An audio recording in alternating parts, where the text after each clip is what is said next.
नमस्ते नेपाल अनलाइन स्कुलमा यहाँलाई स्वागत छ। आज हामी क्लास 11 मिनिङ इन्टु वर्ड्सको युनिट 7 मा छौं, जसमा छ रिक्वेस्ट एन्ड अफर्स भनेर है। हामीले पेज नम्बर 44 को हेर्नुस् त 7.1 को asking people to do things भन्ने गरिसकेका छौं। अब आज हामी पेज नम्बर 45 तपाईसँग बुक छ भन्ने मलाई विश्वास छ र त्यही बुक छ भनेर मैले भने है। बुक छैन भने ठ्याक्क यो भिडियो पज गर्नुस् र बुक लिएर आउनुस् अनि ठ्याक्क पेज नम्बर 45 खोल्नुस् है त। ल पेज नम्बर 45 को 7.2 मा के छ, गेटिङ पिपल टु स्टप भनेर छ, त्यसको बारेमा पढ्दै छौं। ठीक छ, ओके। फर्स्टमा हेर्नुस् त, मैले यहाँ यो लिएको छु, गेटिङ पिपल टु स्टप।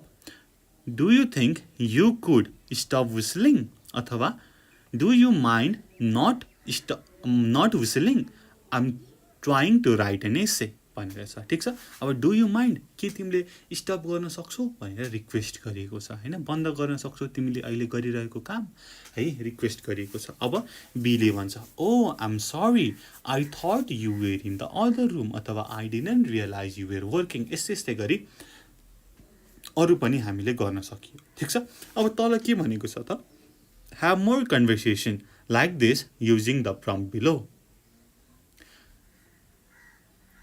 है।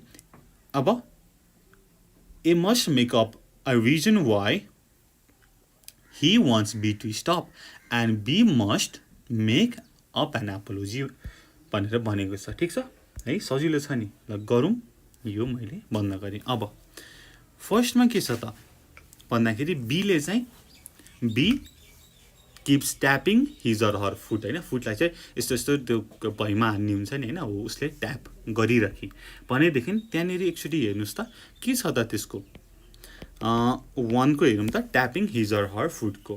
अब के भन्नु पर्यो त, do you think you could stop tapping, अथवा would you mind not tapping भनेर भन्नु पर्यो। फर्स्टमा हामी डु यु थिंक को कुरा गरौँ। Do you think you could stop tapping, you could stop tapping। अब तपाईले अर्को रिजन पनि जोड्नु पर्यो। I am trying to solve my math problem। ठीक छ, I'm trying to solve my math problem भनेर भन्यो है। अब B ले भन्छ, oh I'm sorry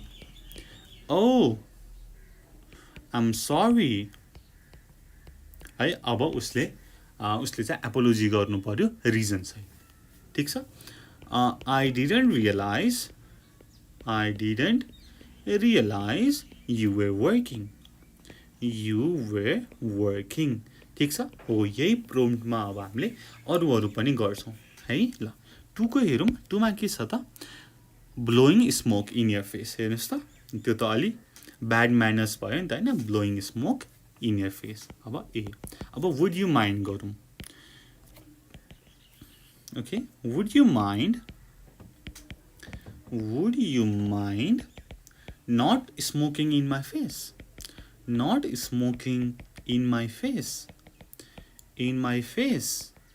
है।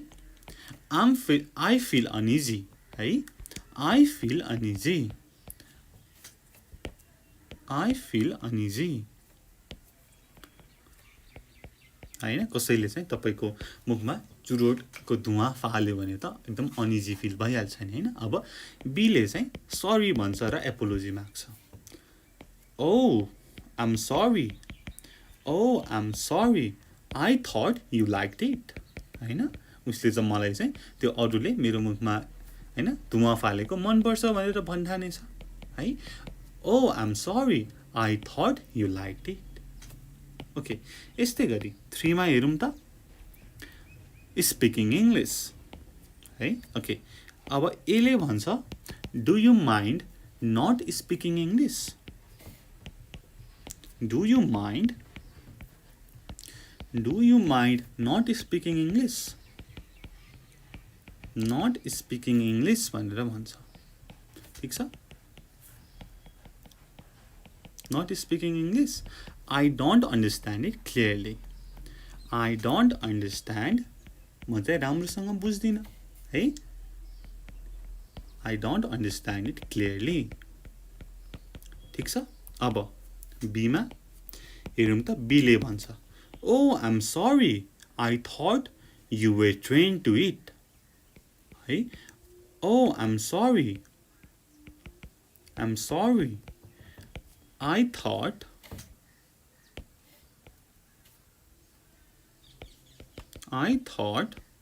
you were trained in it अथवा I thought English is your mother tongue हैन तपाईले लेख्न सक्नुहुन्छ I thought you were trained in it है आफ्नै शब्दमा लेख्न सक्नुहुन्छ सिमिलरली फोन नम्बरमा हेर्नुस् त स्नोरिङ भनेको के हो घुर्नु हैन गरेर हैन मैले गरेको मिल्यो कि मिलेन गरेर है घुर्नुलाई स्नोरिङ भन्छ है मलाई चाहिँ मजा घुर्दैन त्यही भएर कस्तो हुन्छ थाहा छैन यदि तपाईलाई घुरेको कस्तो हुन्छ थाहा छ भनेदेखि मलाई भन्दिनु है मैले पनि थाहा पाउँछु नि okay would you mind not snoring हैन I couldn't sleep at all. म चाहिँ सुत्नै सकिन I couldn't sleep at all. Would you mind not snoring? I couldn't sleep at all.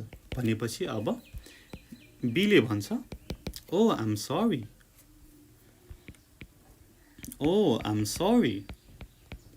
I didn't realize I was snoring. हैन आफूले घुरिरहेको उसलाई थाहा हुन्छ त सुतेको बेला हैन हो उसले चाहिँ एपोलोजी माग्छ Oh, I'm sorry. I didn't realize I was snoring. है ओके अब 5 मा छ हेर्नुस् अब हमिङ बेथेनोभेन्स सिम्फोनीज भनेर भनेको छ ठीक छ अब एले भन्छ do you think you could stop गरौँ न अब do you think you could stop humming Beethoven's symphonies Do you think you could stop humming Beethoven's symphonies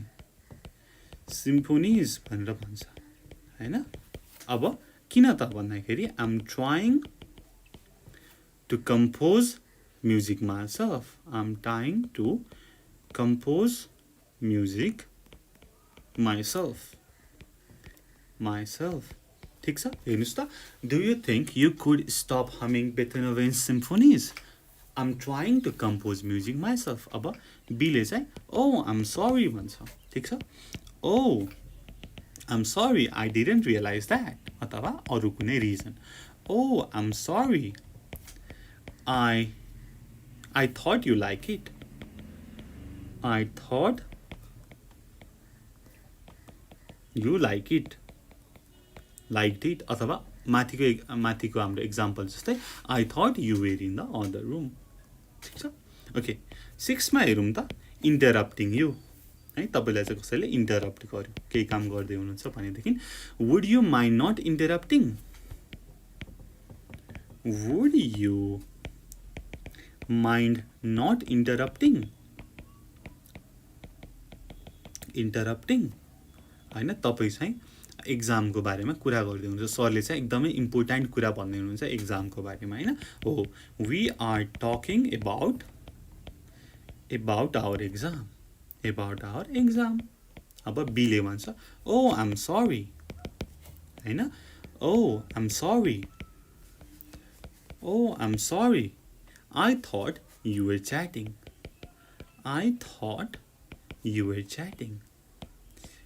were chatting ठीक छ यस्तै गरी हाम्रो लास्ट एउटा छ 7 मा के भनेको छ त हेर्नुस् त feeling your glass with wine भनेर छ अब तपाईले के लेख्नु हुन्छ त वुड यु माइन्ड नट अथवा do you think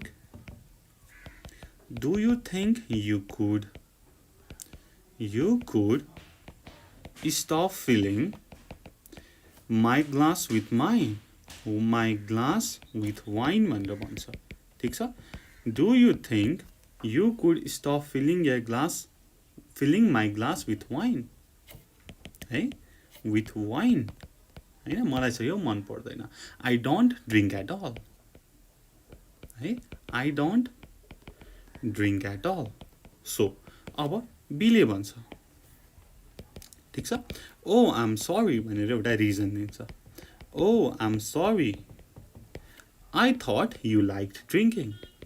I thought you liked drinking. हैन अब कहिले ड्रिङ्क नगर्ने मान्छेको ग्लासमा वाइन हालेको छ ठीक छ अनि त अब मैले चाहिँ do you think you could stop filling my glass with wine I don't drink at all म ड्रिङ्क गर्दिनँ भनेपछि उसले के भन्छ त ओ आइ एम सरी मलाई माफ गरिदेऊ किन त मैले त तिमीलाई पिउन मन लाग्छ अनि तिमीलाई मनपर्छ पिउन भनेर सोचेको थिएँ भनेर भन्छ ठीक छ ओके यो भयो गेटिङ पिपुल टु स्टपको कुरा अब हाम्रो छ नेक्स्ट पेज नम्बर 46 मा हेर्नुस् त यहाँनिर म लेख्छु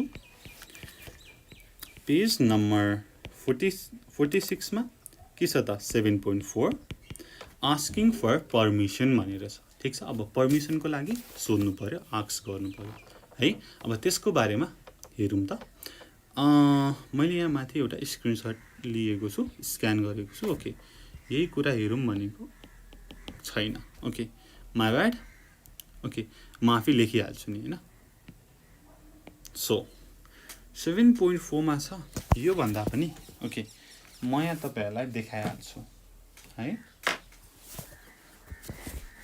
तपाईहरुसँग नि बुक छ मलाई गर्न पनि सजिलो हुन्छ भनेर हो ओके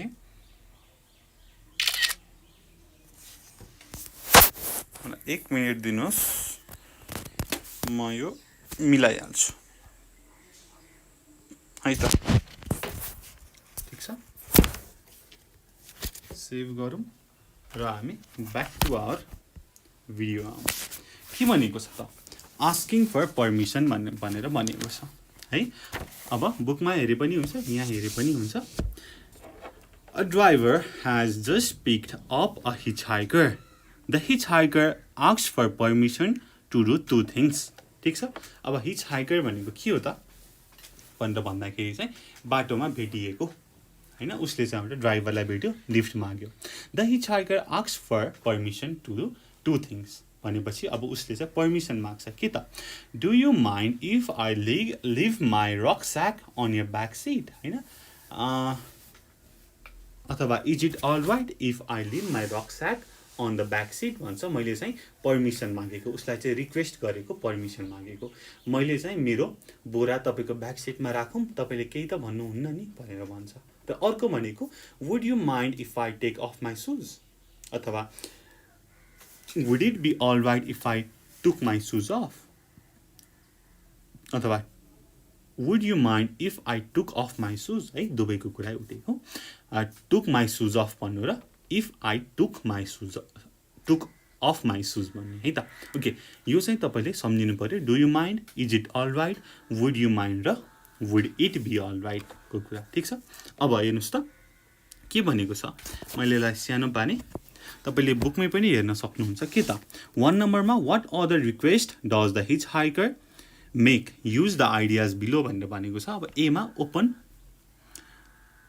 सरी विन्डो भनेर भनेको छ अब विन्डो भन्ने बित्तिकै त खोल्ने भन्ने कुरा भयो हैन अब उसले के भन्छ होला त हेर्नुस् त 1 को ए मा विन्डो छ हैन अब डु यु माइन्ड युज गरौँ डु यु माइन्ड अर्को येलो कलरले गरौँ न do you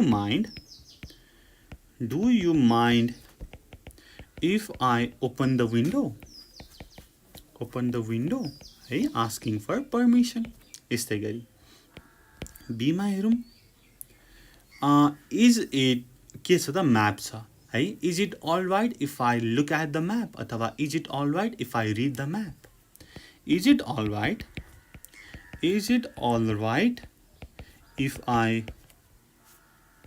I read the map भनेर भन्छ ठीक छ यस्तै गरी सीमा हेर्नुस् त स्यान्डविचेस हैन हो would you mind if I had your sandwiches हैन हिचहाइकर छ हैन लिफ्ट मागेको छ अझै हैन अब सोध्नु पर्यो पर्मिसन त चाहियो नि उसको नै स्यान्डविच खानुपर्ने छ would you mind if I had your sandwiches भनेर भन्छ ठीक छ यस्तै गरी डी मा हेरौँ के छ त रेडियो हैन अब रेडियो अन गरौँ भनेर पर्मिसन लिनु परेको छ do you mind if I switch on the radio do you mind if I switch on the radio ठीक छ यस्तै गरी इमा हेरौँ स्लिप भनेको छ अब गाडीमा सुत्न मिल्छ के ठीक छ हैन सुतौँ भनेर पर्मिसन लिन खोजेको छ okay is it all right if I sleep in a car अथवा is it all right if I sleep is it all right if I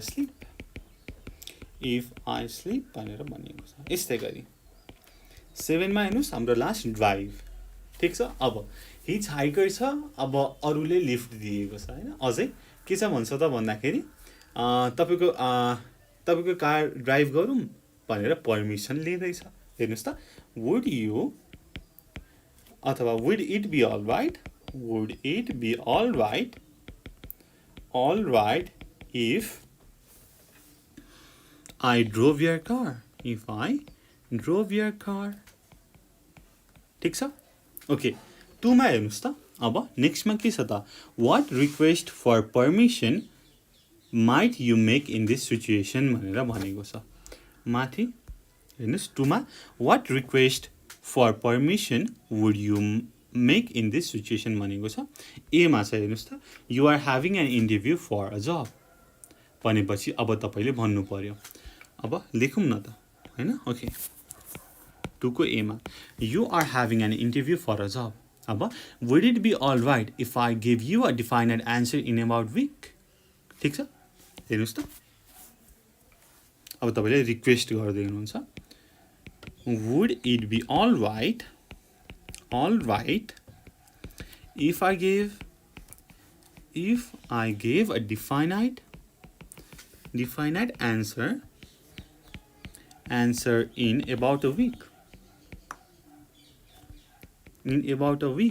ठीक छ तपाई चाहिँ जब इन्टरभ्यूमा जानुभयो अनि तपाईको जब चाहिँ पक्का हुने भयो भनेपछि तपाई अब हाम्रो कम्पनीमा जोइन गर्नुहुन्छ भनेर तपाईको चाहिँ इन्टरभ्यूले सोध्यो भनेपछि अब तपाईले भन्नुहुन्छ would it be all right if I give a defined answer in about a week भनेर भन्नुहुन्छ हैन मैले एक हप्ता भित्रमा मैले यसको एन्सर दिए तपाईलाई हुन्छ हैन भनेर के त पर्मिसनलाई आस्क गरेको यस्तै गरी बी मा हेर्नुस् त you are staying at a small hotel भनेर भनेको छ अब होटलमा बस्दै हुनुहुन्छ भनेदेखि अब के लेख्नुहुन्छ त यसो सोच्नुस् त okay is it all right if I stay at your hotel for a week if I stay at your hotel for a week भनेर भन्छ यस्तै गरी सीमा हेर्नुस् एकदमै सजिलो छ you are camping in a farmer's field हैन फार्मरको फिल्डमा क्याम्प गर्दै हुनुहुन्छ भनेदेखि त्यहाँ त अब एक रात बस्न मिल्ला हैन अब तपाईले चाहिँ would you mind if I camp here for a few days भन्नुहुन्छ के त would you mind if I camped here for a few days भनेर भन्नुहुन्छ हेर्नुस् त हो यसरी हामीले गर्न सक्छौं यो भयो हाम्रो दुईटा एक्सरसाइज 7 पोइन्ट कति र 7.2 गेटिङ पिपल टु स्टप र 7.4 आस्किङ फर पर्मिसन ठीक छ र यसरी नै हामी यसको अरु पनि गर्छौं सबै भिडियो हेर्नु होला भन्दै तपाईलाई यो भिडियो कस्तो लाग्यो तपाईले कमेन्ट गर्न सक्नुहुन्छ तल रहेको डिस्क्रिप्सनमा फोन नम्बर छ त्यसमा फोन गरेर पनि भन्न सक्नुहुन्छ भन्दै मैले यो भिडियो टुङ्गाएँ thank you so much for watching until next time good bye keep learning जय चन्द्र सूर्य पीस